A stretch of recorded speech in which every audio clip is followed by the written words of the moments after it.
आराम से।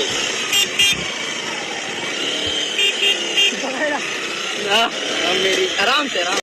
नमस्कार दोस्तों, जैसे कि आप लोगों को पता ही होगा कि आरिफ का सारस वन विभाग वाले उठा ले गए थे।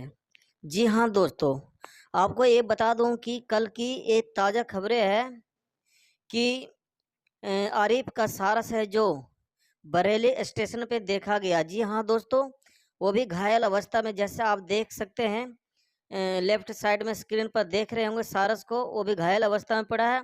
इसके पीछे बंदर भी पड़ा था और बंदर से जान बचा करके ये जो स्टेशन पर भाग करके आ गया। और ये पक्का नहीं बताया जा रहा कि आरिफ का ही सारस है, लेकिन अनुमान लगाया जा रहा है कि जहाँ तक है कि आरिफ का सारस है जो वन विभाग वालों से जान बचा करके भाग करके आया है। जी हाँ दोस्तों, अगर इसके बारे में आपको पक्का पता है तो कमेंट बॉक्स में ज़रूर बताएं। अगर वीडियो अच्छा लगा तो चैनल को सब्सक्राइब कर देना।